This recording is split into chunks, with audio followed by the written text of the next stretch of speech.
Assalamualaikum warahmatullahi wabarakatuh. Ila hadratin Nabiil Mustafa Sayyidina Rasulillah sallallahu alaihi wasallam wa ila kaffatil anbiya'i wal mursalin wa li azwajihi ummahatil mu'minin wa li ahli baitihi wa dhurriyyatihi wa ashabihi ajma'in wa thumma ila arwahi masyayikhina wa muallimina wa ulama'ina وخصوصا إلى روح شيخ مصنف هذا الكتاب وأصوله وفروعه ومن ينتسب إليه أجمعين شيء لله لنا ولهم الفاتحة أعوذ بالله من الشيطان الرجيم بسم الله الرحمن الحمد لله رب العالمين الرحمن الرحيم مالك إياك نعبد وإياك نستعين اهدنا الصراط المستقيم صراط الذين أنعمت عليهم غير المغضوب عليهم ولا الضالين آمين بسم الله الرحمن الرحيم الحمد لله رب العالمين والصلاة والسلام على سيدنا وحبيبنا وشفيعنا وزخرنا ومولانا محمد وعلى آله وصحبه أجمعين سبحانك لا علم لنا إلا ما علمتنا إنك أنت العليم الحكيم ولا حول ولا قوة إلا بالله العلي العظيم اللهم افتح علينا فتوح العارفين بك بالحكمة وافتح علينا من لدنك علما كما فتحت على سيدنا محمد صلى الله عليه وسلم بحق طه سيد الكونين وجد الحسنين أبي البطول والقاسم ربنا افتح بيننا وبين قومنا بالحق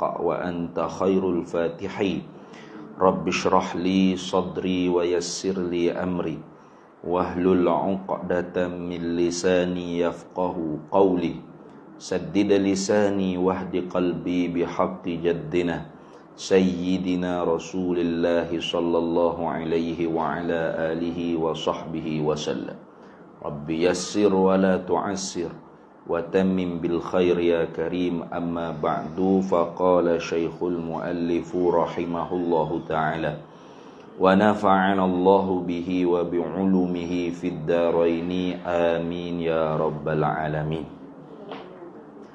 Maka percaya dengan qada dan qadar itu maknanya situ deh.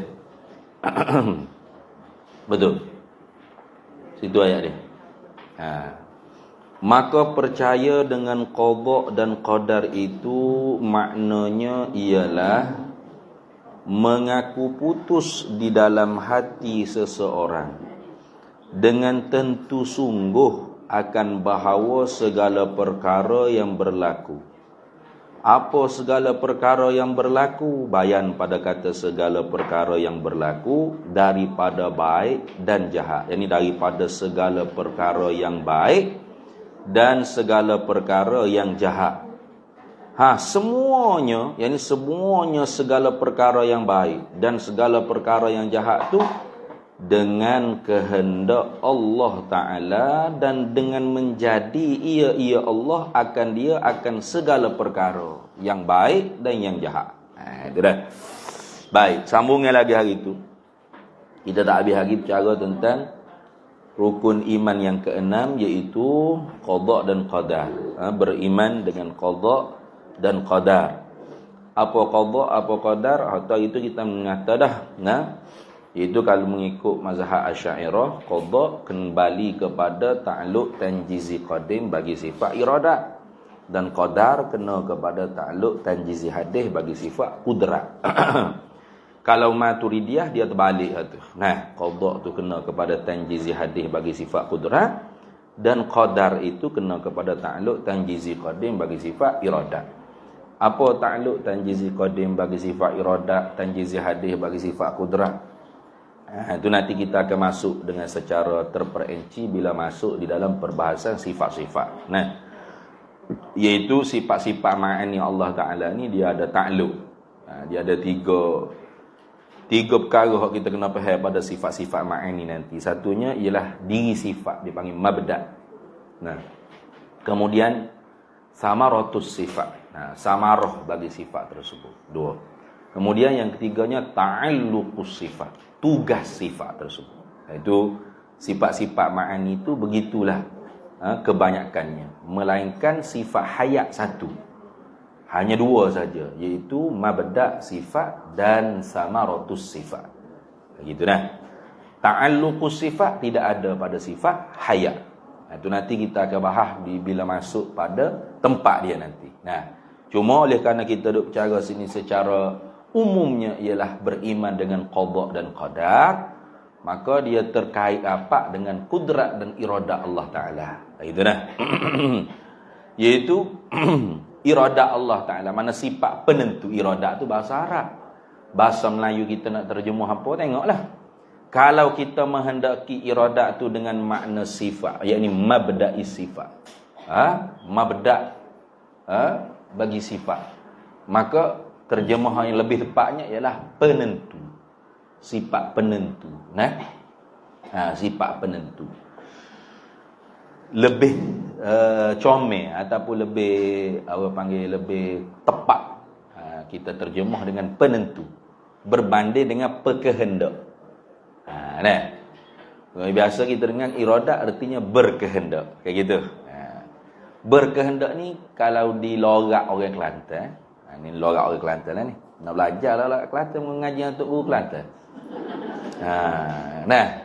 Kalau mengaji dengan Tok Guru Selangor, kena belajar bahasa Selangor. Mengaji dengan Tok Guru Arab, kena belajar bahasa Arab. Kayak gitu. Mengaji dengan Tok Guru Kelantan, kena mengaji logat Kelantan. Tak kira pekat tak pekat pun kita kena belajar lah. Ambil masa. Ya, memang semuanya memerlukan masa. Nah, kata orang Indonesia, semuanya butuhkan masa, bapa. Enggak bisa cepat-cepat itu. Nah, memang Imam Syafi'i kata, syarat nak dapat ilmu ni tuluz zaman. Panjang masa mengajinya. Kayak gitu. Mana boleh mengaji sehari tu faham. Nah, kita pergi mengaji kat Mesir. Syekh yang mengajar di Masjid Al-Azhar ke di kuliah mana semua cakap bahasa Arab. Arab bukan Arab Fushah, Arab Amiyah, Arab Mesir. Dan kita tu tidak boleh nak kaya Syekh tolong cakap Kelantan lah. Saya ni memang jauh-jauh ni daripada Kelantan. Nah, duk cakap dayam. Nah, mana kita dah faham. Tapi oleh kerana kita nak belajar, maka kita kena menuntut lah. Setahun tu baru sikit-sikit faham. 2 tahun baru sedap, baru boleh suka bila Syekh buat lawak, baru faham. Sebelum tu ngangor. Nah, Syekh buat lawak, orang yang suka, kita ngangor. Apa benda tahu dia cakap. Pesen dia dah. Itu orang panggil belajar. Dia belajar dengan tu logat Kelantan, kita belajar logat Kelantannya. Jadi kalau logat Kelantan ni berkehendak, itu ada 2 makna. Satu, berkehendak dengan makna mahu. Nak. Nak. Macam kita nak makan, nak minum. Itu nak. Dengan makna memilih. Kalau kita makhluk ni memilih. Saya nak makan nasi kerabu. Kau nasi dagang nasi kerabu lah. Tu dia panggil berkehendak dengan makna mahu. Hak ni boleh kita guna pakai kepada sifat Allah. Iradat tadi. Kalau iradat artinya berkehendak atau pekehendak. Boleh. Tapi satu lagi kehendak di logat Kelantan ni dia ada makna berhajat. Ingat tu. Berhajat. Jadi kalau ada orang Kelantan orang kena Kak Wan. Contoh Kak Wan lah. Saya kenal kan? Kak Wan. Saya kan dak ni Kak Wan ni. Jangan silap payah Kak Wan. Sudah.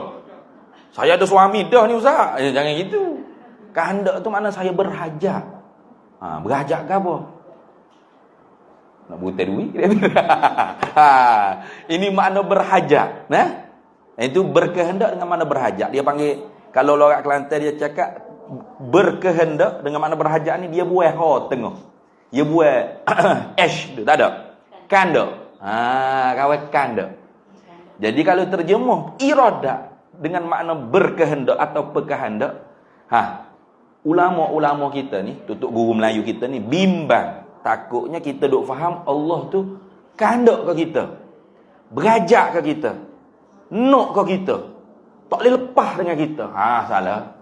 Salah makna tu salah. Kerana Allah Ta'ala la yahtaj. Kerana Allah tu al-ghina mutlaqan. Wallahu huwal ghaniyyu wa antumul fuqara. Allah tu maha kaya. Apa kaya? La yahtaj. Tidak berhajat apa-apa selain daripada dia. Dia suruh kita semaya, puasa, taat, tutup aurat, apa sahaja perintah dia dalam syariat ni, bukan dia berhajat pada kita. Itu kalau kita buat baik, kebaikan tu untuk dia kita. In ahsantum fali anfusikum. Kalau kamu buat baik, itu kebaikannya untuk diri kamu, bukan untuk Allah Ta'ala. Bukan. Allah walau kafir habis sekalian manusia di atas muka bumi, Allah tetap Tuhan. Tidak berkurangan ketuhanannya dengan sebab kita tu tidak mentaati perintah dia, tidak. Jadi segala suruhan larangan dia tu tidaklah manfaatnya kembali pada Allah, kerana Allah tidak berhajat. Allah ghina mutlaqan, dia panggil kaya mutlak. Itu ingat. Jadi yang berhajat tu kita. Fakir, fuqara, mana ya, al-muhtaj, al-faqir. Itu kita, makhluk. Kita yang berhajat. Jadi sebab tu alim ulama kita ni apabila terjemah sifat iradat, itu lebih suka dengan terjemahan penentu. Gitu penentu. Sebab mendekati dengan tugasan iradat tu ialah takhsis. Takhsis ni menentu. Menentu muka orang ni bulat, tidak petak. Muka orang ni petak, tidak buju. Orang ni buju telur, tidak buju tiga segi. Dia tentu gitu. Tuhan tentu gitu. Tu. Tentu dengan ada, tiada, tidak. Tentu dengan tiada, ada tu tidak. Tentu dengan putih, hitam tu tidak. Tentu dengan tinggi, pendek tu tidak, rendah tu tidak. Tentu dengan pendek, tinggi tu tidak. Gitu. Tentu dengan lahir di satu tempat, maka tidak di mana-mana tempat yang selain daripada yang telah ditentu tu. Kayak gitu. Ada orang tanya, awak lahir di mana mula? Saya lahir di mana-mana hospital di atas muka dunia. Ada itu. Lahirnya di hospital besar Kota Baru Kelantan, maka tak lahirlah di hospital. Tak usah dia tanya dah lah. Saya lahir di hospital besar Kota Baru Kelantan. Di hospital Kuala Lumpur lahir juga dah. Bodoh tanya lagi tu. Sudah di satu tempat, tidaklah pada tempat yang lain. Kayak gitu. Itu dia panggil tugasan sifat penentu Allah Ta'ala. Jadi sebab tu lebih tepatnya kita terjemah iradah dengan makna sifatnya penentu. Samaratus sifat nentu. Ta'alluqus sifat menentu. Itulah gitu dah. Jadi Tuhan menentu ni, menentu makhluk ni. Bila ni? Bila Tuhan menentu? Baru menentu. Ni. Kenapa? Baru menentu. Baru nak menentu. Dua pasangan ni dia kahwin. Lepas tu Tuhan baru nak menentu. Nak uya anak ke, tak suruh uya anak ke pasangan ni. Nak uya apa ekor kalau uya ni. Gitu ke? Lagu tu ke Tuhan? Uya seekor cukup lah. Nampak buah sangat ni. Uya 10 ekor lama tak ada nak jaga ke? Gitu ke? Dah. Kalau lagu tu jahil Tuhan, yang akan berkait dengan sifat ilmu. Maka apa yang Allah Ta'ala tentu, itu sedia kala sudah. Sedia kala sudah.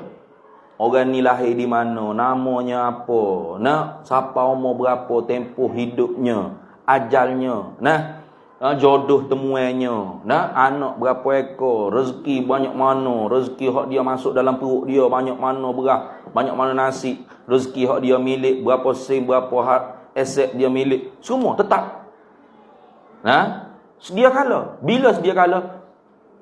Belum Tuhan buat satu pun daripada makhluk ni. Itu makna sedia kala, qadim.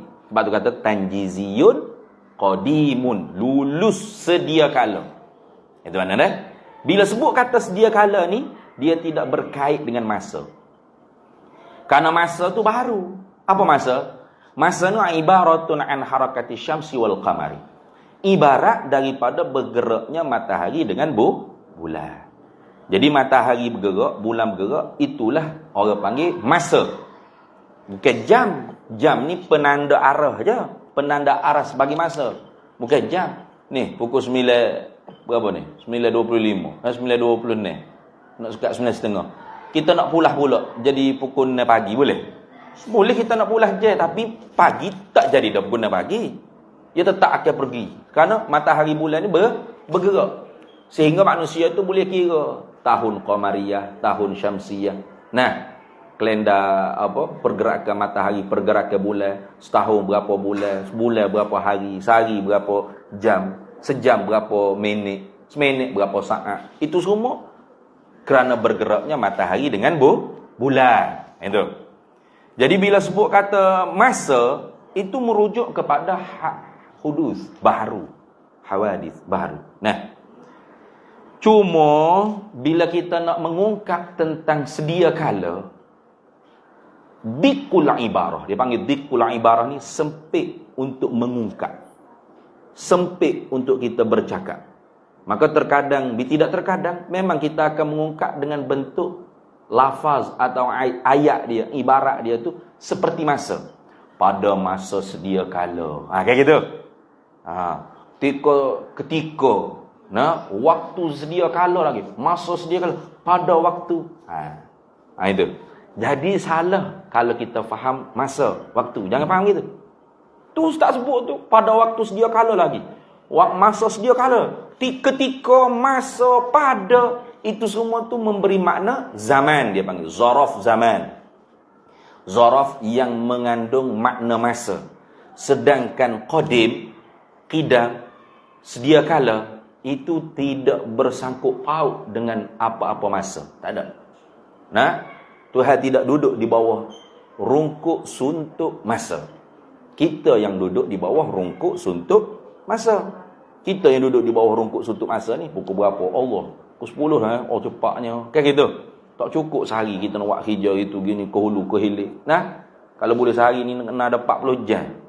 Baru sedap sikit buat kerja dah tu ni. Tak cukup. Pasal kita yang duduk di bawah rungkuk suntuk masa. Allah tidak berada di dalam masa. Tidak kena di atasnya masa. Dia yang menciptakan masa. Dia yang menjadikan masa. Pas kita duduk bercakap, waktu azali lagi, Tuhan tahu pada masa sedia kala lagi, ketika azali lagi. Itu dia panggil dikul ibarah. Sempit untuk kita mengungkap bahasa tentang sedia kala.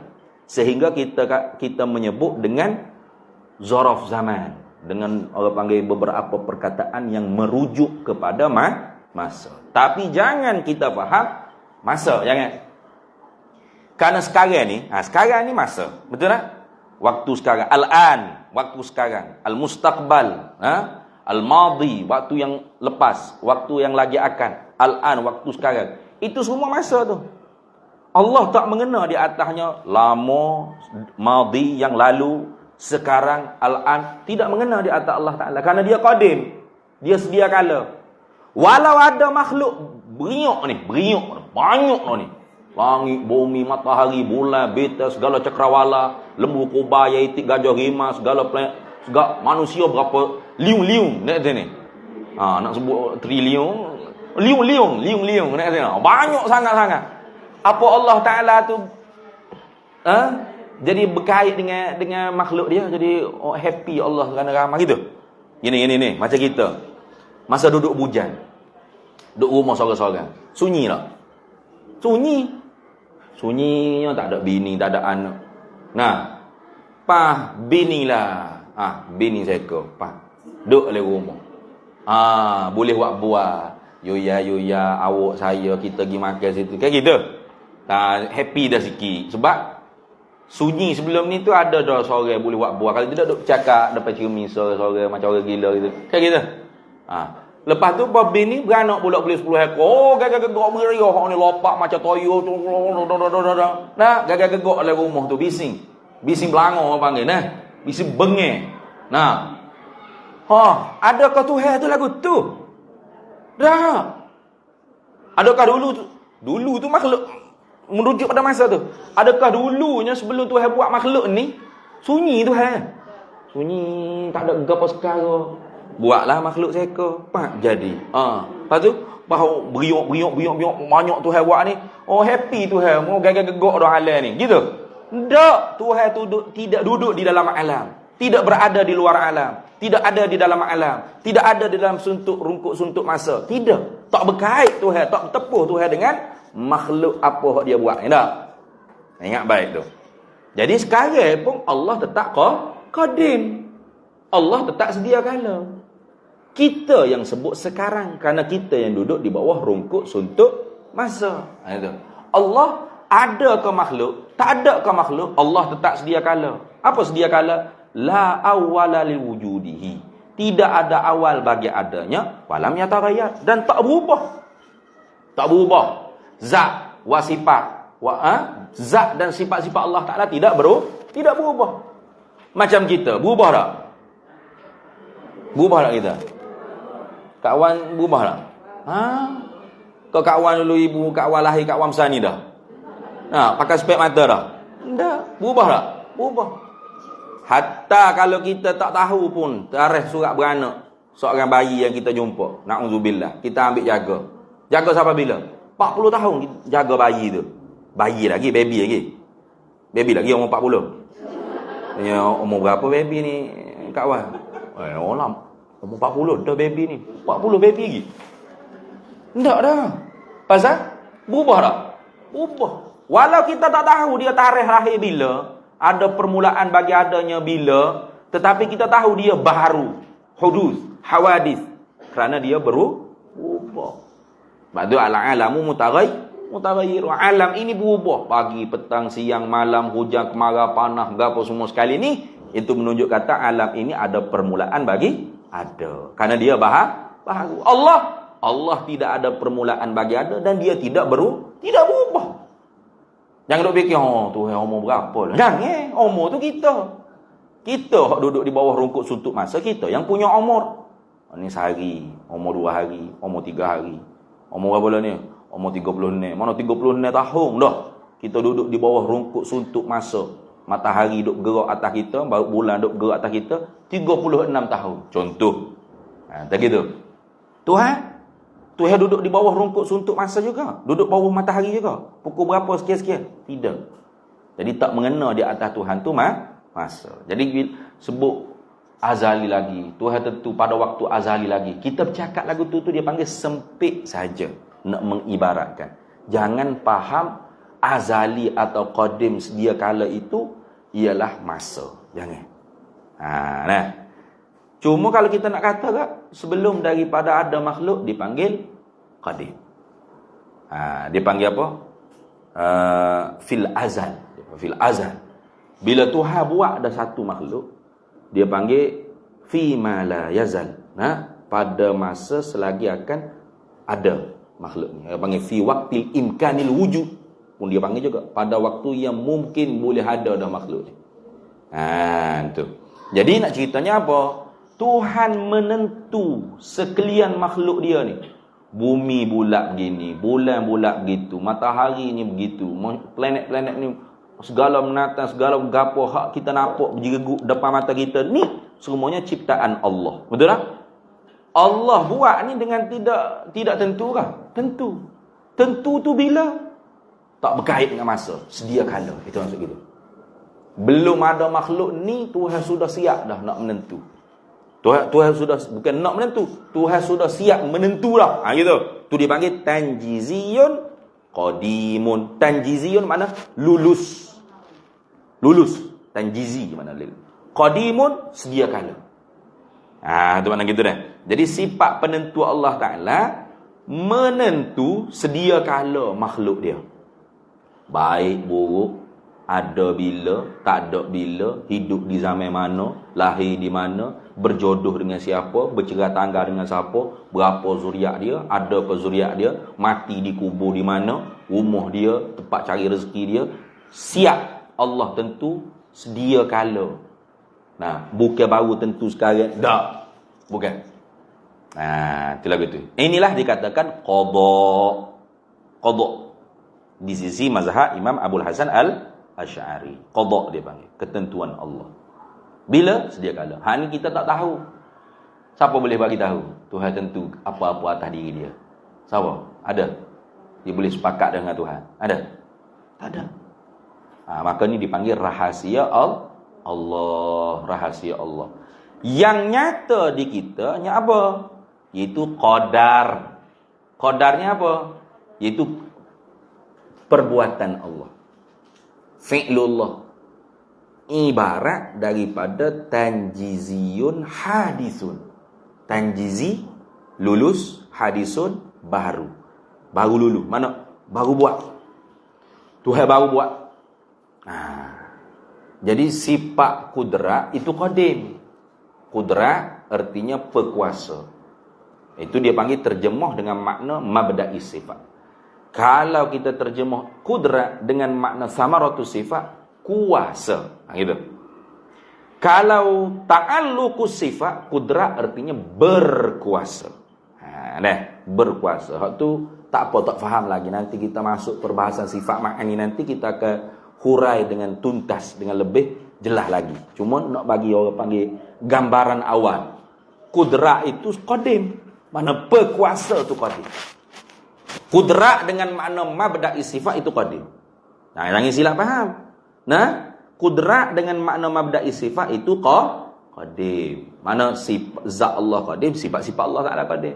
Yang ada di zat Allah Ta'ala. Dengan bersepakainya zat Allah sifat berkuasa, Allah Maha kuasa. Itu dia panggil samaratus sifat. Samaratus sifat tu juga qadim. Mana suluhiyun qadimun dia panggil. Patut padan sedia kala Tuhan tu mampu buat makhluk ni. Ini pening dah dia. Kau dia pula lah ustaz. Suluhiyun qadim. Patut padan, layak, sedia kala. Tuhan buat kita ni bukan sedia kala kan? Betul tak? Tuhan buat kita tu baru. Jadi belum Tuhan buat kita, makhluk ni tak ada. Apa Tuhan lemah ke? Tidak. Tuhan tetap berkuasa sebab ada sifat berkuasa. Maka nisbah dia menjadikan kita pada waktu sedia kala. Ni kita cakap tu pada waktu sedia kala. Jangan payah waktu dah tu. Jangan payah waktu. Kena ingat semua tu. Takut pukul berapa waktu tu ustaz? Siap. Tanya lagu tu berat. Pada waktu sedia kala tu dikulang ibarat. Sepit nak bercakap. Apa statusnya? Pada masa sedia kala Tuhan menjadikan kita, ya, dia mampu. Itu maknanya suluhiyun qadimun. Dia mampu. Pasal dia ada sifat berkuasa sedia kala. Tapi dia buat tak lagi makhluk. Tak. Pasal makhluk ni baru. Bila dia buat je makhluk, makhluk ni wujud ada, maka dia panggil tanjiziyun hadisun. Buat sengerti, menjadi sengerti dah. Kalau tutup guru dia nak bagi kita mudah faham seperti gini. Kita ada duit 100 dalam poket kita. Betul? Di Giant tu.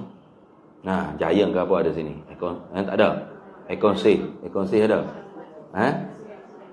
CM apa tu? Central Mart. Di CM sana tu. Kita duduk kat rumah, kita ada duit RM100.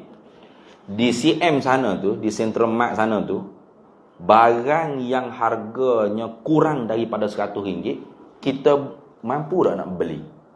Mampu. Itu nak faham suluhiyun ke? Suluh. Bukan kodim lah. Kita tu bukan kodim. Kita ni nak faham suluhiyun. Kepatut padanan. Kemampuan. Kita mampu tak membeli barang-barang di CM tu yang harganya bawah daripada RM100 atau RM100 ke bawah maksudnya. Kita mampu sebab kita ada RM100 tadi. Tapi kita beli tak lagi. Dah lagi duduk di rumah. Kayak gitu. Masa kita duduk di rumah, nisbah kita dengan barang-barang yang harganya RM100 ke bawah, itu dikata suluhiyun. Kepatut padanan. Kemampuan kita boleh membeli. Pasal kita ada duit RM100. Kita ada kuasa untuk membeli. Kemampuan untuk membeli RM100.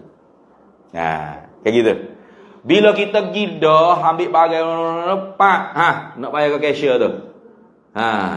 Bayar ke cashier tu. Itu dipanggil tanjiziyun. Itu dipanggil tanjiziyun. Beli sengerti dah. Beli sungguh lah. Kau tak sengerti lagi. Kau waswah lagi cashier ambil duk mari tarik, tolak tarik yang cashier gitu duit. Ndak dah lah. Pergi ke cashier pun ambil. Caca-caca kira. Kayak gitu. Itu dipanggil tanjiziyun. Luluh. Mana luluh ni? Buat sengerti dah. Jadi sengerti dah. Faham tak lagi? Tapi hak kita tu bukan qadim. Hak kita tu baru. Tapi nak bagi misal, contoh untuk mudah kita faham, ta'alluq sifat. Tugas sifat. Lagu tu. Habis. Jadi bila sebut kata qudrah, sifatnya qadim. Nah, samarahnya juga qadim. Tapi ta'alluqnya yang ngoti-ngoti itu baru. Nah, kita mari sini ni. Qadim, baru. Ni lampu ni menyala, qadim, baru. Kipas ni berputar, baru. Ini semua kudrat Allah Ta'ala belakang ni. Suara saya keluar, saya bercakap, tangan saya boleh bergerak begini. Ibu-ibu semua celak mata. Celak mata kau, menguak mulut kau, berapa tak kira lah, berkelip mata kau apa. Itu semua tu qudratullah. Mana Tuhan kullu yaumin huwa fi sya'ni. Pada tiap masa, ketika, saat, detik, minit ni, dia Allah buat hijau. Dia buat hijau. Bukan Allah duk biar Tuhan beri kudrat pada kita lah yang bukan. Kudrat kita hamba hanya mengusaha. Ingat, iradat kita hamba hanya memilih. Pilih. Nah, hanya yang menentu dan yang menjadi semati ialah kudrat iradat Allah. Ingat baik-baik tu. Nah, jadi jangan kita jadi seperti Mu'tazilah. Mu'tazilah ni Allah Ta'ala atau Qadariyah pun dia panggil. Allah sudah beri pada kita kudrat iradah, maka kitalah yang menentu dan yang menjadi apa yang kita nak, apa yang kita mahu dan apa yang kita cita-cita ingin, yang kita khayalkan, yang kita impikan. Allah tak berkait dah. Allah sudah bagi kudrat iradah pada kita. Maka kitalah yang menentu apa-apa yang kita mahu, dan kitalah yang menjadikan apa perbuatan yang kita mahu. Itu Qadariyah. I'tiqad seperti itu. Ni banyak ni dalam Facebook, la ilaha illallah, banyak saya tengok. Ustaz-ustaz lain lah share, saya tak ada nak share dah. Teruk sangat bahal. Akidah dia tu dia tak sedar. I'tiqad dia tu sudah sesat. Mati tak boleh jawab tu, man rabbuka. Ustaz tahu mana ustaz counter dah kau ngamukan nakir. Nak jawab lagu mana man rabbuka Allah rabbi kalau i'tiqadnya tidak betul tentang ketuhanan Allah. Bukan senang nak jawab Allah rabbi tu, bukan dengan hafal. Man rabbuka Allah rabbi, Allah rabbi, man rabbuka Allah rabbi. Tak kena mengaji, dia kata hafal lah, beres lah. Bukan. Memang nampak senang sebut Allahu rabbi, rabbi Allah. Tapi untuk dapat jawab tu bukan semudah tu. Macam kita lah orang tanya makan nasi, makan lauk apa tengah hari ni? Tom yam. Buah patah lah jawab. Nah, orang tanya kita makan apa tengah hari ni? Tom yam. Mudah. Ada peluh nak jawab. Ada. Tubik orang dahi ke apa nak sebut tom yam tu peluh kejap, bahasa berat, panas tubuh. Leluh, letih macam berlari atas padan dah. Tak ada. Senang je. Apa tengah hari ni mah? Tom yam. Sup ayam. Mudah. Tapi isteri kita duduk kat dapur tu nak boleh siap tom yam yang dua patah kita jawab tu, semudah tu kah? Semudah tu kah? Ibu-ibu menyediakan juadah makanan untuk suami-suami masing-masing tu, semudah tu kah? Semudah duduk dapur, tom yam siap. Gitu. Banyak hijau apa? Betul? Kena kerak kau tu, kena kerak lada, kena ayam lagi apa itu ya. Tu kena kecil api, kalau salah besar kat kering, hangit ke apa. Bukan senang lah. Belum pelah tangan duk sisim gini. Rambut pasanggu. Peluh pelah, peluh kejap. Senang dia jawab tom yam. Dua batas tu lah. Tapi nak boleh kau siap dua patah tom yam tu bukan senang. Allahu rabbi, rabbi Allah, senang. Tapi kalau pegangannya tak betul, tak boleh jawab Allah rabbi. Tu ni, ingat baik-baik tu, jaga-jaga. Jadi kalau i'tiqadnya lari daripada akidah ahli sunnah wal jamaah, pendek katanya lari pada akidah ahli sunnah wal jamaah. Itu pendek lari. Tu ada tu kata.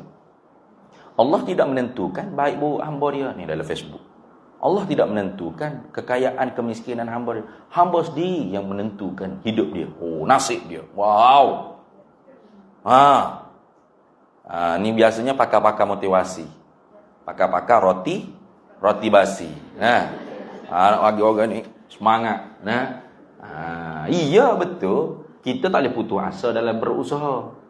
Kita hanya berusaha. Berusaha ni faham tak? Maksudnya kita ni berikhtiar, berusaha. Arti kita memilih. Awak pilih untuk miskin ke untuk kaya? Saya pilih untuk kaya. Jadi, baik, apabila awak pilih untuk kaya, awak memilih untuk kaya, bila tentu Allah menentu awak tu kaya. Awak tak tahu apa yang Allah Ta'ala tentu. Bila awak tak tahu, maka awak berusaha. Betul tak? Berusaha lah sebab awak tak tahu. Kalau tahu dah senang. Kita tak tahu apa yang Allah Ta'ala tentu. Macam awak nak selamat ke awak nak accident? Balik ni. Semua nak selamat. Jadi awak tahu tak apa yang Allah Ta'ala tentu pada awak, selamat ke accident? Tak tahu. Pasal tu awak usaha. Bawa slow-slow, ikut peraturan.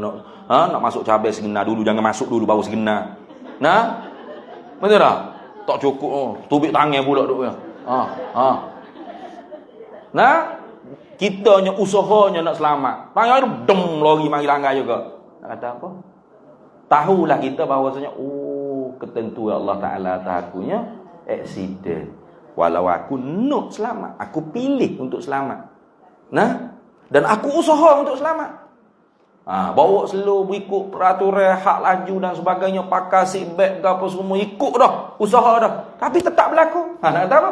Itu nak kata ketentuan Allah. Allah yang menjadi. Bermakna ikhtiar dan usaha kita tu tidak memberi bekah. Tak memberi kesan, tak memberi bekah. Hanya sebatas ikhtiar usaha saja. Tu kembali kita kepada radina billahi rabbah. Tu. Sebab tu orang akidah dia kukuh, insya-Allah dia tak akan tidak akan kena stres. Tak akan putus asa daripada rahmat Allah Taala. Lepas kena accident je, dia tahu Allah. Hak ni hak mententu atas aku. Radina, aku puas hati mu Tuhan aku. Sabar dia. Redha dia. Itu hak sebenarnya kita ngajak akidah ni nak pergi ke situ. Nak pergi sampai situ tu. Tu lagu tu. Puas hati mu Tuhan aku. Gitu. Kena puas hati. Apa hak Tuhan tu? Tapi kita tu berusaha. Tapi kita tahu usaha kita, ikhtiar kita tu tidak memberi bekah. Kalau berlaku sungguh, selamat sungguh sampai rumah kita, tidak accident, bermakna ketentuan Allah kita selamat. Dan Allah yang menjadikan perbuatan kita tadi selamat. Bukan sebab usaha kita, bukan. Sebab kawan bawa slow lah. Sebab kawan signal dulu, sebab. Hak tu hanya usahamu saja. Allah yang menjadikan perbuatan kamu tadi selamat. Sebab tu seorang tu, dia pilih untuk kaya. Maka dia berusaha untuk kaya. Nego, apa cara betul. Kaya tipu orang, apa tak jadi dia tu ni. Scammer tak jadi. Betul usaha dia cara betul. Kaya dia. Maka dia tahulah bahawasanya ini ketentuan Allah. Alhamdulillah. Maka dia kena takwa pada Allah. Zakat mana zakat? Mana sedekah sunatnya? Mana bantu fuqara al masakinnya? Mana? Itu. Jangan ini hasil usaha saya. Awak minta pasal apa? Awak nak kaya, awak usaha juga. Ni orang kata akidah dia tu tak betul asas-asasnya, sehingga melahirkan akhlak yang tidak baik. Sombong dengan kekayaannya. Padahalnya itu semua Allah yang menentu dan Allah yang menjadi, Allah yang memberi. Ada tak orang yang tidak mau kaya dan tidak berusaha untuk kaya? Jadi kaya? Ada? Apa tak ada kawan? Ada. Apa tak ada? Anak jutawan. Anak sultan, anak raja. Ada yang nak jadi kaya. Sejak dia perupuk nak. Aku bila keluar hari ni aku nak jadi kaya. Gitu. Dah. Dia lahir-lahir kaya dah. Ada dia nak jadi kaya. Ada dia usaha untuk kaya. Tak. Jadi ada orang yang tidak memilih untuk kaya dan tidak berusaha untuk kaya, tapi Tuhan nak dia kaya. Tuhan buat dia kaya. Ada. Ada orang yang nak kaya dan usaha untuk kaya, tapi Tuhan tak bagi kaya. Ada. Siapa? Macam kita. Contoh senang dah sini. Semua nak kaya lah ke. Nak kaya. Lepas tu nak tipu ke scammer. Ramai mana moncik-moncik. Habis duit KWSP 100,000, 200,000 jawab tu. Sebab bunyi juta-juta ni makan bulan-bulan. Siapa? Kita nak kaya. Dan kita usaha dah, usaha. Tuhan tak menentu. Tuhan tak menjadi kita kaya. Ada orang yang nak kaya dan usaha untuk kaya dan Allah Ta'ala bagi dia kaya. Ada? Ada. Bagai-bagai Allah Ta'ala buat. Jadi kembali semuanya, wal fi'lu fit ta'thiri laisa illa lil wahidil qahari jalla wa ala. Perbuatan yang memberi kesan, memberi bekah, memberi manfaat mudarat, itu hanya perbuatan Allah, satu-satunya Tuhan yang maha mengerasi di atas hamba-Nya. Gitu. Itu yang baik. Nah, jadi di sini kita tolak Qadariyah dan kita tolak juga Jabriyah. Nah, Jabriyah ni atau dia pun kita duk sebut Jabariyah. Jabriyah pula apa? Tak ada ikhtiar usaha. Kita hamba ni tidak ada kudrat dan iradat. Allah tidak menjadikan kita kudrat dan iradat. Dan kita ni tidak boleh memilih dan tidak boleh berusaha. Hanya seperti kapas atau tisu yang ditiup oleh angin. Kemana angin bertiup, angin pupuk, kemana angin tiup, kemana ke situ dia jatuh. Dia bergerak. Gitu. Itu Jabriyah. Kita ni seperti kapas, seperti tisu. Kemana angin tiup? Boleh tak? Angin bertiup ke sini, dia nak pergi sana boleh? Pergi jala masuk akaun sih, gapo beli boleh? Ni, tisu ni boleh? Boleh. Kemana angin tiup, ke situ je pergi. Bukankah hendak dia? Kata Jabriyah, seperti itulah kita manusia. Sesak tak ni? Sesak. Jadi faham tu? Qadariyah sesaknya kerana nafi kudrat iradat Allah di dalam menjadi setiap perbuatan kita hamba. Nah, Jabriyah pula sesak kerana menafi atau mengingkarkan ada pada kita hamba ni kudrat dan iradat. Itu payah sikit ahli sunnah wal jamaah ni di tengah-tengah antara Qadariyah dan Jabriyah. Nah, jadi Qadariyah tadi adakah kafir dia? Belum kafir lagi. Nah, sesak. Kalau dia i'tiqad Allah tidak menjadikan kudrat iradat pada hamba, hanya kudrat iradat hamba tu diri hamba tu sendiri, tabiat hamba tu baru kafir. Kalau kata kudrat iradat Allah, kudrat iradat hamba tu Allah yang menjadi. Tadu hamba lah yang menentu dan menjadikan perbuatan hamba, bukan Allah. Tapi kudrat iradat tu Allah yang menjadi kepada hamba. Itu masih fasik mubtadi'. Belum masuk ke tahap kafir lagi, tak kufur lagi. Ingat. Jabriyah pun lagu tu juga. Kalau dia ingkar hukum syarak, itu boleh jadi kufur. Sebab ada Jabriyah orang dia ni dia suka. Dia suka apa? Suka buat maksiat. Dia nak minum arak. Dia kata, arak ni haram ni. Dia kata, mana haram? Tak ada haram. Ni kenapa tidak haram? Yang menggerakkan tangan saya ni Allah. Tengok ya. Yang mengangkatkan botol ni ialah Allah. Dan arak ni masuk dalam mulut saya ni bukan saya, Allah yang menggerak. Allah belaka. Nah, jadi tak ada haram, tak ada halalnya. Ni jatuh kafir. Jabriyah seperti ni boleh jatuh kafir kerana mengubah hukum Allah Taala. Kalau tak sampai tahap tu belum kafir lagi, tapi sesak, ya sesak. Dia kata tiap-tiap sesak belum tentu kafir, tiap-tiap kafir tentu dah sesak. Lagu tu. Jadi kalau dengan Jabriyah ni kita tak payah hujah-hujah Quran hadis, kita hanya tumbuk saja atas muka dia. Gitu. Kawan? Main tak apa. Kalau dia marah, jangan marah saya. Ada awak tak apa saya, bukan saya. Tak tahu kenapa Allah Taala angkat tangan. Saya tampak muka awak. Jadi awak marahlah Allah Taala gitu dah. Jadi tu semua tu sesak belaka tu. Yang betul kita orang ahli sunnah wal jamaah ni, kita punya kudrat iradat yang Allah Ta'ala bagi untuk berikhtiar dan berusaha. Tetapi ikhtiar usaha kita tidak memberi manfaat mudarat, tidak memberi bekas pada manfaat mudarat. Hanya kudrat iradat Allah lah yang menentu dan yang menjadi. Patut apa hikmahnya? Hikmahnya supaya kita boleh menisbahkan perbuatan tu perbuatan kita. Nah, kalau kita tipu kawan ni, sekarang orang kata kawan nak jawab apa? Kawan duduk mana ni? Kawan duduk apa? Nak jawab, Allah sedang belajar kitab Misbahul Munir ni, gitu. Nah, Allah sedang mengajar ni, gitu. Allah sedang berjalan, Allah, gitu. Dah, kita akan jawab, saya tengah mengajar ni. Saya tengah mengajar. Karena perbuatan tu mazharnya tampak dari di diri saya. Maka boleh menisbahkan perbuatan saya. Saya sedang memasak, saya sedang berjoging, saya sedang mengajar, saya sedang mengaji. Itu. Tapi saya situ, saya hakiki ke saya majazi? Majazi saja. Karena hakikinya yang menjadi perbuatan tersebut ialah Allah. Wallahu khalaqakum, Allah yang menjadikan kamu. Wa ma ta'malun, dan Allah yang menjadikan apa yang kamu buat. Kamu yang buat, aku yang menjadi. Faham eh? Itu artinya kita tu mukhtaron zahiran, majburan batinan, dia panggil. Mukhtaron zahiran itu maksudnya kita boleh memilih dan berusaha secara zahir, tetapi hakikat secara batin Allah yang mengerasi di atas kita. Sehingga gitulah. Apa yang kita usahakan kita tak dapat, ya kita kena percaya. Sakit, makan ubat, ikhtiar sana sini, jumpa doktor apa, tak sembuh-sembuh. Nak marah ke doktor? Nak bunuh doktor? Nak bakar kilang Penado? Apa?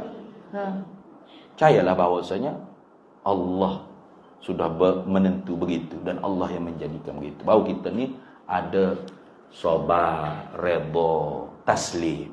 Gitulah. Itu habis itu. Habis. Kemudian dia kata maka percaya dengan qada. Baru nak masuk kita. Flashback dulu tu kat setengah je.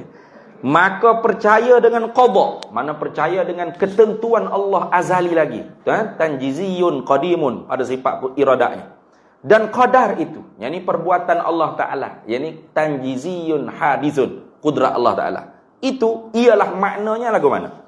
Maknanya ialah mengaku iz'an, mengaku setuju, mengiyakan, yes, teman-teman gitu. Mengaku, mengiyakan, mengaku, mengiya, putus tu kinayah daripada yakin. Mana jazam, bulak gotel, tak ada sikit pun orang panggil.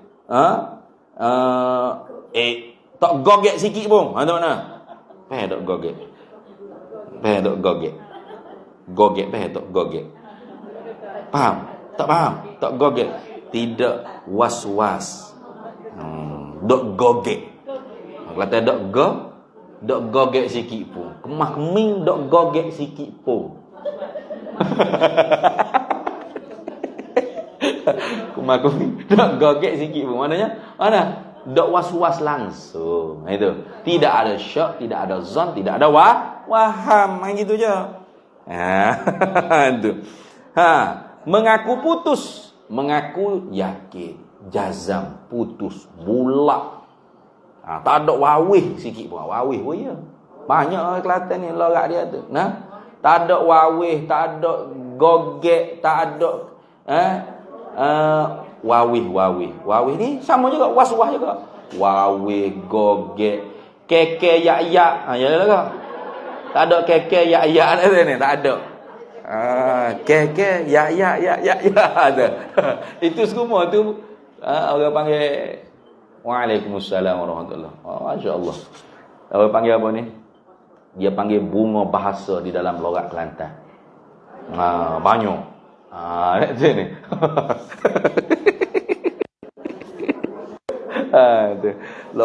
Bunga bahasa di dalam logat Kelantan. Sebenarnya was-was je. Tapi tak lemak mani orang Kelantan kata. Kalau tak was-was. Gitu je. Tak was-was. Tak sedap. Tak was-was, tak wawih, tak keke yak-yak. Ya banyak je jadi. Ya bahasa tu jadi gitu.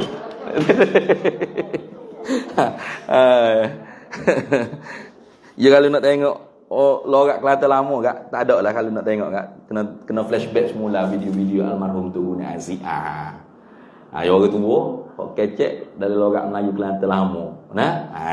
Tu insya-Allah boleh faham mudah insya-Allah. Itu mana? Makna gapo percaya qada Allah Taala ni? Ialah mengaku putus, mengaku dengan yakin, tidak syak, tidak zan, tidak waham, tidak wawih, tidak waswas. Tidak ya ke? Okey. Tu orang panggil keke ya. Ya. Betul. Hak tu tak jadi tu. Tak jadi, tak dikira iman. Tak dikira. Walau tahu. Kita sebut dah dulu. Mengaku ni dengan makna tasdik syar'i, bukan tasdik mantiqi. Beza tu. Kalau tasdik mantiki semata-mata tahu. Semata-mata tahu seperti ahlul kitab. Apakah dikira iman oleh ahlul kitab? Tidak. Padahal dia tahu. Ya'rifunahu kama ya'rifuna abna'ahum. Tapi dia tidak terima, tidak izan, tidak setuju. Maka tidak dihukumkan mukmin. Walaupun semata-mata tahu. Boleh hurai pada orang ramai pula. Boleh syarah, boleh mengajar, tapi hati dia sendiri dia tidak setuju. Adakah dikira iman? Mukmin? Tidak. Tu ingat. Iman ni bukan bahasa syarah di mulut, hurai dengan lidah, bukan. Tapi pegangnya dalam hati. Dia tak boleh nak syarah, tak pandai nak hurai, nak menerang pada orang tak boleh. Tapi pegangnya dia betul. Dia mukmin dia. Iman dia sah. Tu ingat baik. Sebab ilmu ni ilmu iman. Ilmu tauhid, bukan ilmu tajwid, bukan ilmu nak kecek sedap. Wak buah yo bukan. Ni pegangan tu. Itu. Sebab dia kata mengaku putus di dalam hati, ala hati. Ni. Fil qalbi, tasdiq, fil qalbi. Itu. Tasdiq apa? Tasdiq syar'i. Apa makna tasdiq syar'i? Iz'an wal qabul fil qalbi. Setuju dan menerima di dalam hati. Bil jazmi dengan putus, dengan yakin, tak ada wawih dah. Dengan tentu sungguh, mesti, sengoti. Itu mana sungguh? Dengan tentu sungguh, sengoti, sungguh akan bahawa segala perkara yang berlaku. Segala perkara berlaku ni. Kipas musim, lampu menyala, aksiden, orang ni bercerai tangga, bala bergagak-gagak, baik, apa saja. Orang ni juru, orang ni tipu, orang macam-macam kan. Tipu dengan ya Allah ya Rabbi. Agama sedap sekali menipu ni. Dah sungguh. Lama mana dah orang duduk untung apa? Tipu badan haji tu. Tahun ni baru berigak. Apa? Selama ni bapa tak ada kamera apa? Tak ada video apa? Bau bertahun-tahun dah orang duk tipu badan haji ni, orang royak tak dengar. Daripada awak hidup kiri duit badan haji tak betul, tak jelas betul ke tak? Betul ke tidak sah badan haji mana boleh buat 10 orang dia seorang 500. Seorang je boleh buat badan haji. Untuk seorang je. Baiklah pergi ke masjid siap. Wakaf ke masjid siap. Tentu dah pahala wakaf untuk si mati. Kayak gitu. Buat badan haji.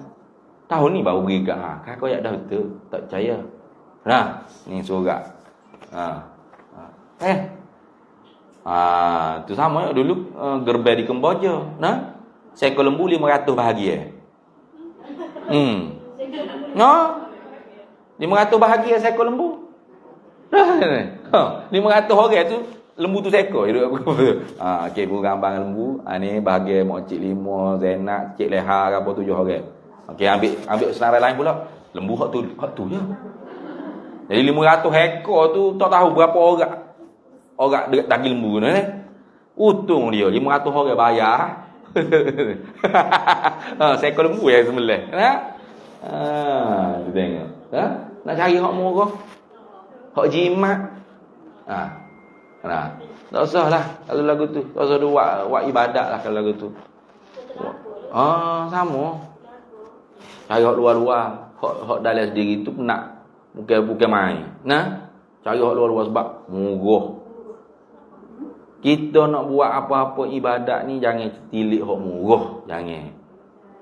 Apa makna kurban?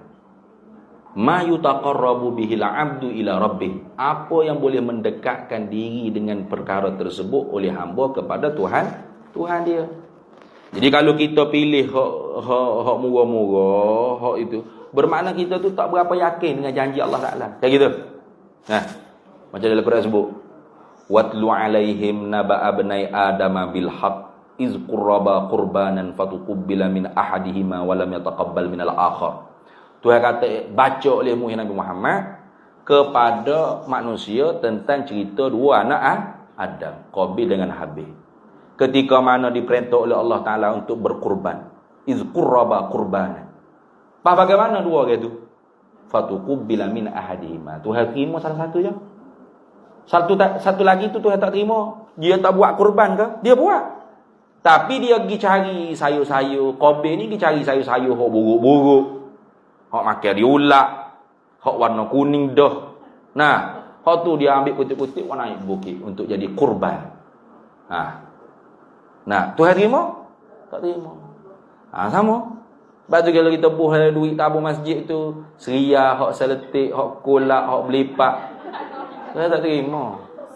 Hok soyok. No? Hok seletik dah. Maknanya kita tu tahulah kita ni memang keturunan Adam tapi tuknya Kobe.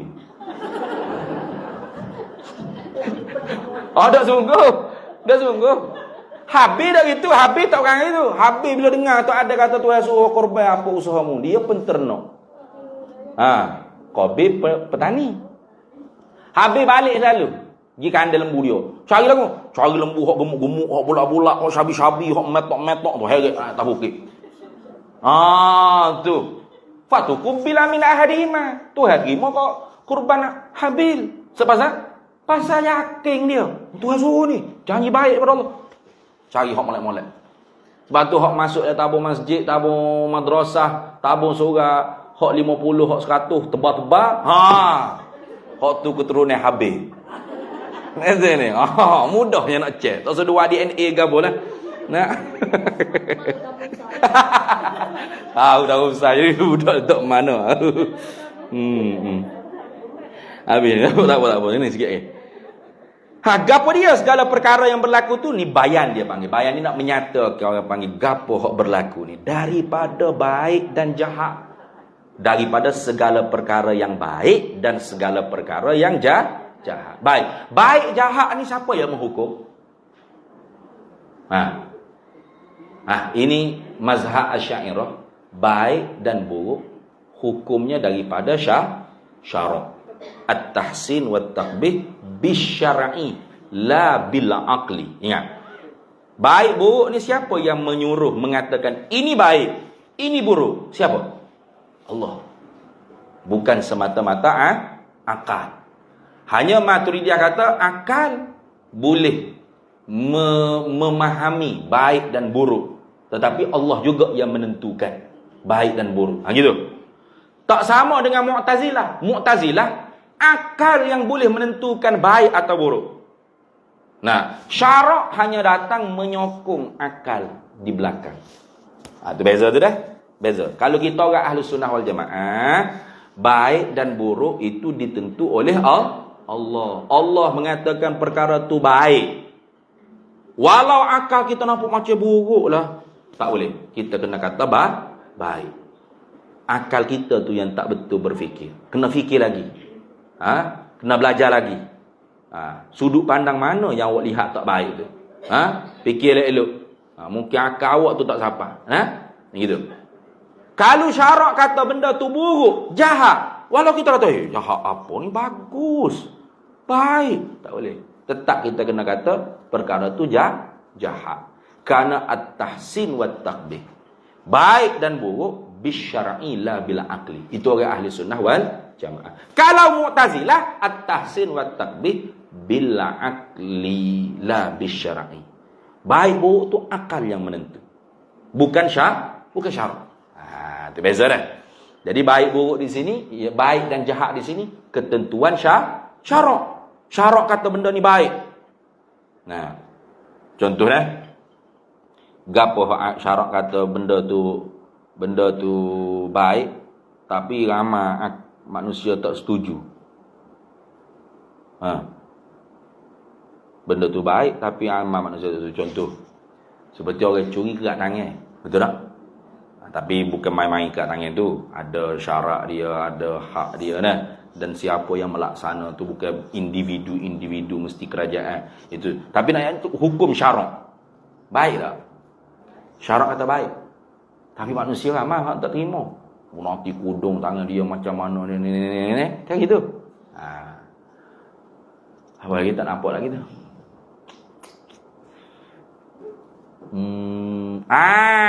Tapi malah ibu-ibu marah kat lagi. Ngom.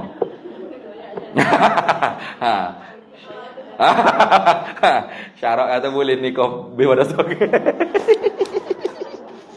Oh ni jangan ke ibu ustazah hok syarat hok ceramah dia kalau untuk lelaki nikah pun yang marah.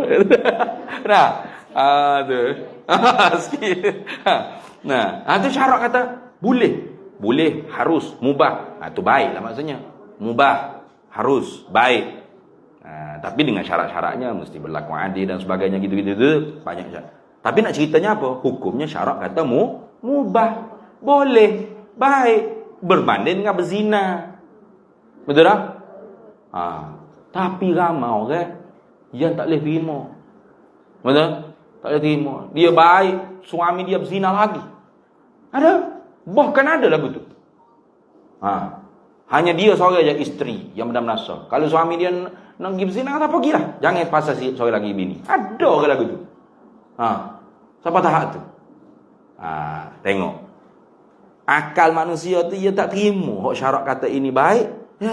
Tak baik, menyeksa ke rohani dia, mental dia, nak jadi gila lah, jadi duduk meroyak kat sini.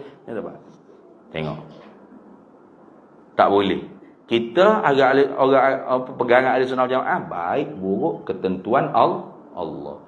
Walau kita nampak seperti buruk, syarak kata baik, kita kata baik. Soal kita nak kata sihat tu nombor 2. Sebab tu kita ingat. Ya. Ya mesti. Pasti. Sebab tu saya sebut dah tadi. Dengan syarat-syaratnya. Saya sebut dah tadi. Dengan syarat-syaratnya. Bukan boleh main buat-buat gitu. Tak boleh. Syarat-syarat sah nikah lah. Ada wali, ada saksi. Dan terkait dengan undang-undang yang ditetapkan oleh ulil amri, penguasa agama di negeri masing-masing. Sebab kalau kira hukum syarak mudah ya. Tanpa keizinan isteri yang pertama pun boleh. Sah saja kahwin. Tapi orang panggil hukum yang ditetapkan oleh penguasa agama, pihak berkuasa agama negeri masing-masing, itu menjaga maslahat. Betul tak? Menjaga maslahat. Mesti dapat keizinan daripada isteri yang pertama dan sebagainya. Kita bukan bicara tentang tu. Kita bicara tentang hukum. Hukumnya syarak benar ke tidak? Benar. Itu syarak benar. Kena faham. Syarak benar. Soal bagaimana nak tatbik, nak laksana, itu kena mengikut syarat-syarat dia. Macam hukum hudud tadilah. Hukum hudud orang curi kena kerat tangan. Boleh kita nak kerat tangan main-main itu? Tak boleh. Mesti ada syaratnya. Siapa yang melaksananya? Mesti ada undang-undang. Tak boleh orang individu-individu. Tak boleh. Jadi nak ceritanya hukum tersebut. Hukum tu Tuhan syarat. Tuhan kata baik tak? Baik. Tapi ramai makna manusia yang kata tak baik. Sedangkan benda tu baik. Nak cerita tentang hukum. Soal pelaksanaan mesti mengikut syarat-syarat. Kita bukan cerita pasal pelaksanaan. Kita cerita pasal hukum. Beza hukum dengan pelaksanaan. Jadi jangan silap faham tu. Mesti kena ikut pelaksanaan, mesti kena ikut undang-undang. Tak boleh kita nak buat main-main ni, tak boleh. Memang sah nikah hilik sihir, sah. Nikah luar daripada kawasan, ada hakim wali hakim, sah. Tapi masuk kena denda tak? Kena denda. Undang-undang. Ada undang-undang. Undang-undang tu dibuat kenapa? Maslahat, darul mafasid. Jalbul masalih, menarik kemaslahatan dan menolak kemafsadan, menolak kerosakan. Kalau tak ada undang-undang nak ikut tak boleh. Sebab apa? Sebab zaman ni berubah. Zaman Nabi, zaman sahabat dulu, mana ada IC kad kahwin ada? Tak ada. Nak tahu di mana orang ni, anak orang ni, cucu orang ni, isteri orang ni, dengan syuhrah, wal istifadah, dengan kemasyhuran. Sebab tu bila dapat anak, dia akan pergi kepada penghulu kampung, di khalayak orang ramai-ramai, pembesar-pembesar kabilah, maka dia isytihar, ini anak saya, dan ramai yang menyaksi. Gitu ya. Sebab orang zaman dulu keadilan dia tu berbeza dengan orang zaman sekarang. Tak perlu ada kad nikah dan apa. Akhlak dia biasa. menjaga, bertanggungjawab dan sebagainya. Zaman sekarang kalau nak tatbik seperti zaman Rasulullah, tak ada akad kahwin. Seronok laki-laki. Betul? Lagi tanggungjawab. Bukan bini saya. Habis madu sepah dibuat ni. Tak boleh. Ada undang-undang, ada sijil nikah, ada syarat-syarat kena masuk kerusuh dia dan sebagainya. Kayak gitu. Tak ada dalam kitab sah nikah tu. Masuk kerusuh nikah, daftar isi borang, cok tu cok ni. Memang tak ada dalam hukum. Tapi Nabi kata, antum a'lamu bi umuri dunyakum. Kalian lebih memahami dengan urusan dunia kalian. Jadi kemaslahatan tu wajib kena jaga. Sebab tu undang-undangnya nak kahwin seorang lagi. Hukum boleh, mubah. Tapi undang-undang mesti dapat kebenaran bertoleh, bersaksi oleh isteri yang pertama, persetujuan. Ada tu. Ada ulil amri kita nak jaga kemaslahatan tu. Takut dibiarkan, ditinggalkan dengan tanpa nafkah, tidak bertanggungjawab dan sebagainya. Macam mana nak berdepan di mahkamah, depan qadhi, depan hakim. Kayak gitu. Jadi soal pelaksanaan mesti kena ikut undang-undang. Kita bicara ni bukan tentang pelaksanaan undang-undang. Kita bicara tentang hukum. Jadi baik, apa yang syarak kata baik, kena kata baik. Kena kata baik. Nikah tu baik, zina tu jahat. Kayak gitu. Soal orang panggil terjadi apa-apa, itu pelaksanaan, itu bawah. Kita nak tahunya iktikad kita tu. Baik buruk ni adakah akal kita yang menentu atau syarak yang menentu? Syarak. Tu kena faham itu dulu. Syarak yang menentu baik buruk.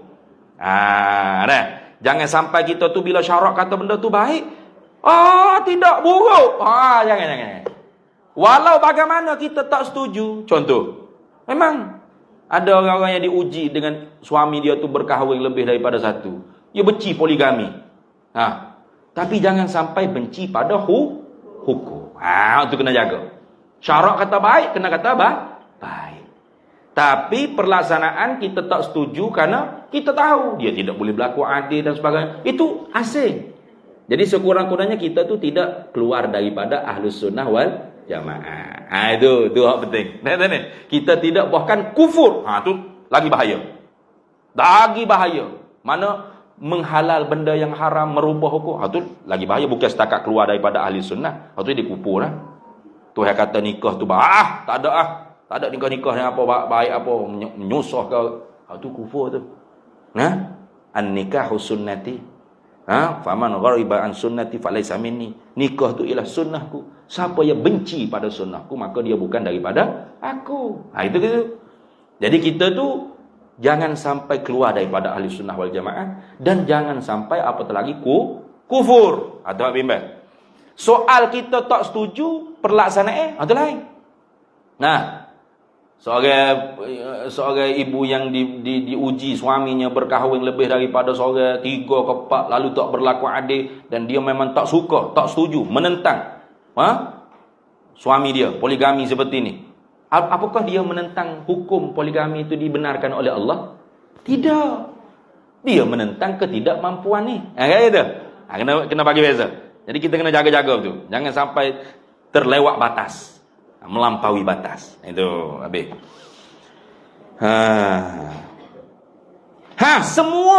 Semuanya tadi. Baik buruk. Kufur, gapo baik buruk ni? Kufur iman. Betul? Nikah, zina. Mana yang baik, mana yang buruk? Zina tu buruk, jahat. Betul? Nikah tu baik. Semua tadi dengan kehendak Allah, ini dengan ketentuan Allah. Jadi orang tu menikah, orang tu bercerai, orang tu berzina, dengan kehendak Allah, dengan ketentuan Allah. Dan dengan menjadi ia Allah akan segala yang baik dan yang buruk tadi. Orang tu kahwin, siapa yang menjadi? Allah. Orang tu terjatuh di dalam perbuatan zina, siapa yang menjadi? Allah. Sudah. Namun dari Jabariyah lah mungkin. Dah. Itu pegangan. Pegangan. Tetapi apa yang kita diajar di dalam Quran, ma asabaka min hasanatin faminallah. Betul? Apa yang mengena kepada kamu kebaikan, sebutlah itu datang daripada Allah. Wa ma asabaka min sayyi'atin famin nafsik. Apa yang mengena di atas kamu keburukan, kejahatan, maka itu daripada diri kamu. Apanya? Yakni beradab dengan Allah. Jangan kita sebut ini Allah Ta'ala, jangan itu jadi jabriyah tu. Tapi boleh ke tidak? Satu masa terpaksa kena mengungkap benda tu. Boleh. Sebab tu kalau baca dalam kitab Faridatul Faraid, dia ada dua yang haram, satu yang harus. Mana dua yang haram? Satu, seorang raja, sultan atau pembesar yang nak melakukan kezaliman kepada rakyat dia, lalu dia berhujah, Allah ni yang buat, Allah yang menentu ni. Dia nak bunuh orang ke, dia nak tembak orang, atau dia nak menaikkan orang panggil harga barang ke dan sebagainya. Ini kita kena percaya Allah yang menaikkan harga barang dan sebagainya. Haram. Haram. Sebab itu tanggungjawab dia untuk berfikir kepada usaha rakyat jelata dia. Rakyat jelata ni buat kerja. Dia pemimpin ni dia kena fikir. Dia kena ada orang panggil perancangan ekonomi keselamatan negara ni, perancangan plan. Sebab tu kita bayar gaji puluh-puluh ribu, nak mikir tu. Guna otak. Jadi kalau tiba-tiba makan gaji puluh-puluh ribu, lepas tu minta kita pula fikir. Kena tak? Baik kita jadi menteri. Kan gitu? Sebab tu dia lah kena fikir. Rakyat ni buat kerja je. Hak petani, hak peladai, hak buruh kasar, hak gaul semi, ikat bata. Betul? Tak. Semua kita pun nak kepala otak mikir pasal negara. Lepas tu kita nak fikir pasal perut nasi kita. Apa nak guna? Kita ada menteri gila. Itu tengok. Jadi itu haram. Haram apa? Dia menggunakan dalil Allah Ta'ala. Jangan marah awak-awak. Saya ni memang banyaklah orang panggil formula untuk macam mana nak memajukan orang panggil ekonomi negara kita ni. Tapi Allah berkehendak begini. Jangan marah saya. Jangan marah pada Allah. Haram tu buat gitu. Dalil tu haram. Walaupun hakikatnya betul tak? Hakikatnya betul. Betul. Tapi haram berhujah dengan seperti itu. Kerana melepas tanggungjawab. Yang kedua haram, seorang yang melakukan kejahatan kemudian nak dihukum oleh hakim, lalu dia nanti dulu tak hakim. Contoh dianya perogoh bersiri. Contoh. Tiba-tiba kena tangkap, didakwa di mahkamah, diadili, lalu nak dijatuhkan hukum. Nanti dulu hakim. Pasal apa? Tu hakim kena tahu, saya jadi perogoh bersiri ni pun ketentuan Allah. Hakim jangan gopoh-gapoh nak jatuh hukuman pada saya. Haram tak? Haram berhujah seperti itu untuk mengelak daripada dihukum oleh undang-undang. Haram. Hak tadi nak lari daripada usaha, tanggungjawab, haram. Hak ni nak lari daripada hukuman. Memang saya curi, tapi adik-adik kena ingat bahawasanya hakim kena ingat, saya curi ni kerana Allah. Haram. Ini dua yang haram. Tapi ada satu yang halal. Mana? Yakni seorang itu telah dijatuhkan hukuman. Contoh kita kata perogoh bersiri tak dilah. Dia telah dijatuh hukuman penjara 40 tahun atau 60 tahun. Disebab 60 kali atas belakang. Contoh. Lalu ada lagi saksi baki umur dia keluar, dibebaskan penjara. Tak mati dia dalam penjara. Balik ke kampung, orang tak terima. Betul? Orang maki hamu dia, orang caci dia. Nak pergi beli kedai runcit. Tokai kedai runcit tutup. Berapa? Rogo bersiri. Jangan mari ke kedai aku. Nanti rogo ais kering ada dalam peti ni kan lama. Tak kira lah apa. Kerana orang benci. Betul? Masuk kedai makan orang halau, orang hambak dia keluar, orang halau dia keluar. Hatta nak mari masjid pun. Tok siap kata, "Oi, perogol jangan jijak. Kotor. Dosa kamu tu banyak perogol. Berambus." Contoh. Jadi macam mana dia hidup dalam masyarakat ini? Maka ketika itu dibenarkan. Harus dia berhujah seperti tadi. Hei orang kampung, benarlah aku ni jahat, aku buat dosa, aku perogol bersiri dan sebagainya, dan aku telah menjalani hukuman. Tapi kalian kena ingat, itu juga ketentuan Allah. Boleh tak dia hujah itu? Boleh. Tu je hak hak boleh. Jangan ada dua yang haram, satu yang harus, yang mubah. Itu habis itu. Inilah 6 perkara yang dinamo akan dia 6 perkara rukun iman. Baru habis bila rukun iman baru ni, baru bukan ngaji lagi tu. Inilah 6 rukun iman yang mana perbahasannya di dalam ilmu tauhid, ilmu usuluddin. Maka barang siapa tidak percaya, lagu mana tidak percaya? Dengan tuba taswiriyah, nak mentaswirkan makna, orang panggil tidak percaya. Dengan makna tidak percaya itu tidak mengaku sungguh, tidak terima kata sungguh segala perkara itu. Tak terima kata Allah tu Tuhan, tak terima kata malaikat tu ada, tak terima kata ada hamba-hamba Allah yang ditentu oleh Allah menjadi rasul utusan dia, tak terima kata ada beberapa kitab suhuf-suhuf yang diturunkan oleh Allah kepada nabi-nabinya, rasul-rasulnya. Dan tak percaya kata bahawasanya ada hari yang terakhir, sama ada hak besar hak kecil. Hari kiamat besar, kiamat kecil. Dan tak percaya segala perkara yang berlaku ni ialah ketentuan Allah dan perbuatan Allah. Itu maknanya segala perkara itu.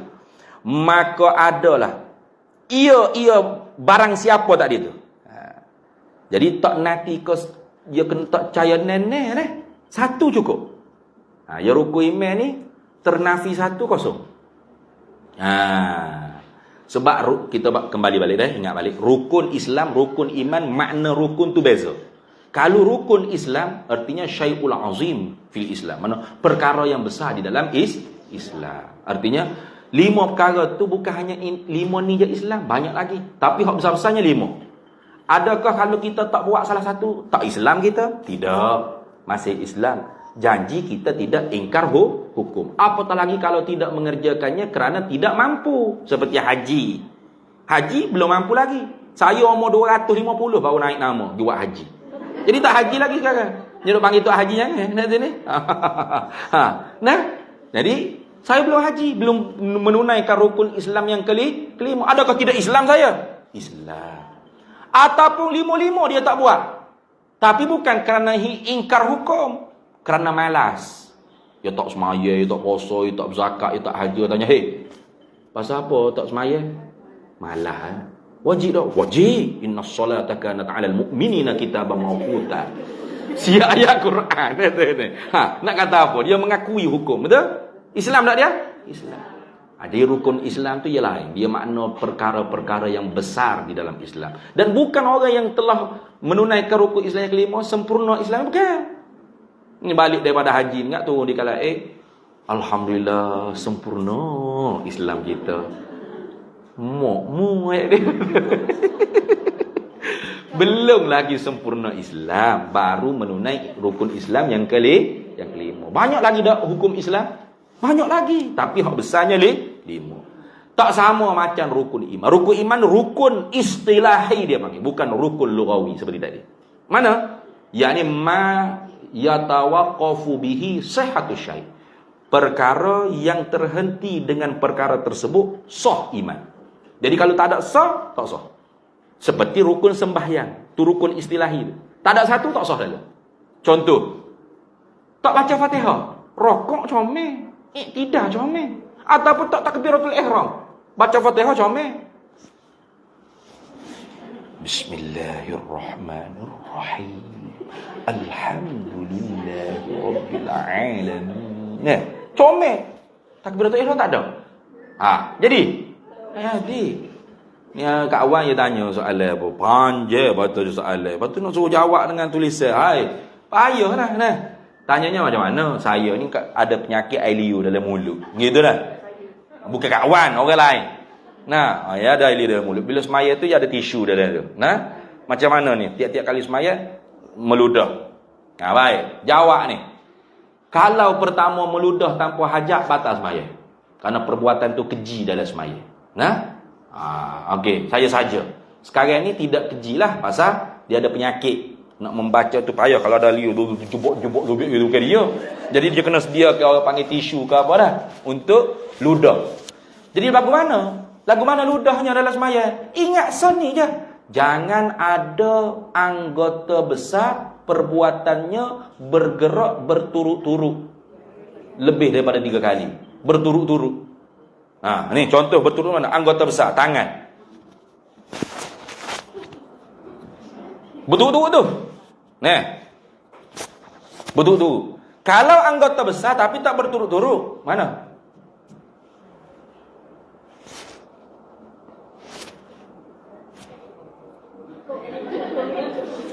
Tak apa. Jadi sebab tu kalau pandai, pakai serban pun boleh dalam sembahyang ni. Kalau pandai. Kalau tak pandai, bergaru pun batal. Jadi ingat je. Apa? Jangan bergerak anggota besar berturut-turut lebih pada 3 kali. Lebih pada 3 kali dia. Berturut-turut tu. Dia tak ada tumak ni. Kalau ni anggota kecil tak apa banyak kali pun. Gatal. Garu lagi lah. Berapa? 1000 kali bergaru. Sedapnya dah. Lepas tu letak balik. Jangan berturut-turut. Letak balik. Lepas tu gatal pula bahu. Garu pula. Jangan berturut-turut tu. 1, 2, 3. Berturut-turut. Jadi jangan berturut-turut je. Jadi kalau meludah ke mana meludah? Nak ada tisu. Ambil. Ludah. Nak kehat. Lepas tu bubuh balik. Jangan tui. Lak pula mulut. Itu. Jangan berturut-turut 3 kali, jangan. Kalau anggota besar. Itu kena jaga. Perkara-perkara yang membatalkan sembahyang setengah daripadanya ialah bergerak berturut-turut anggota besar lebih daripada 3 kali. Anggota kecil tak apa? Tak apa. Tak apa. Anggota besar bergerak lebih daripada 3 kali tapi tidak berturut-turut. Boleh tak? Boleh. Tak berturut-turut tak apa. Tak berturut-turut maknanya? Ia ada berhenti. Kehat dulu. Itu. Dia macam kena jaga, jangan gitu, jangan. Tak kena gitu. Seperti garu tadi lah. Kalau garu. Tak betul-betul tu. Lepas tu gatal pula. Garu lagi. Tak boleh. Garu ni pula. Garu dalam air tu lagi jadi garu sedap. Berturut-turut tak? Tidak. Anggota besar dia tidak bergerak berturut-turut. Tak apa. Sah. Hak tak boleh mana? Habis yang bergerak betul-betul. Tak ada diam dulu. Betul tak? Maka batal. Lagu tu dah tu ni. Macam mana nak tulis benda tu dalam WhatsApp? Cuba kat awak fikir. Saya nak tegar lagu mana dalam WhatsApp benda tu? Jadi oleh habis itu ni. Nak ceritanya rukun sembahyang tu, rukun iman tu seperti rukun istilahi. Mana? Rukun sembahyang tadi rukun istilahi seperti sama. Mana ternafis satu batal habis. Ternafis satu je. Batal habis. Jadi kafir. Orang percaya pada Allah, percaya saya. Pada malaikat pun percaya. Tapi pada hari kiamat ni saya tak berapa nak percayalah. Bila ada kiamat? Kafir selalu. Tu. Ataupun percaya pada Allah, percaya pada hari kiamat, percaya. Tapi malaikat ni saya susah sikit lah. Betul tak malaikat ni ada. Kafir selalu. Ke-6 ini tak boleh ternafi salah satu. Nafi je kosong. Itu dah. Sebab dia kata maka adalah ia barang siapa kafir, tidak dinamakan dia barang siapa orang yang beriman. Mana dalil? Firman Allah Taala, "Wa may yakfur billahi wa malaikatihi wa kutubihi wa rusulihi wal yaumil akhir faqad dhalla dhalalan ba'ida." Ba'ida ay anil haq. Kita berhenti situ dulu lah. Firman Allah Taala. Berhenti tak sampai stesen tu. Ia bagi berhenti tepi jalan. Kita sambung pula sebab ayat ni ada sebelum tu ya ayyuhalladzina amanu aminu billahi wa rasulih. Wallahu a'lamu ilmuhu atam yu'til hikmata may yasha wa man yu'tal hikmata faqad utiya khairan katsira wa ma yadhakkaru illa ulul albab. Bismillahirrahmanirrahim. Allahumma inna nas'aluka min khairi ajilihi wa ajilihi ma 'alimtu minhu wa ma lam na'lam. ونسألك الجنة وما يقرب إليها من قول وعمل ونية واعتقاد ونعوذ بك من النار وما يقرب إليها من قول وعمل ونية واعتقاد ونسألك من خير ما سألك عبدك رسولك نبيك محمد صلى الله عليه وسلم اللهم فقهنا علم الشريعة والمعرفة والطريقة والحقيقة واستعملنا بها بحق سيدنا محمد صلى الله عليه وسلم ربي فانفعنا ببركتهم واهدنا الحسنى بحرمتهم وأمتنا في طريقتهم ومعافاة من الفتن وصلى الله وسلم على سيدنا محمد وعلى آله وصحبه وسلم والحمد لله رب العالمين. Ibu-ibu semua,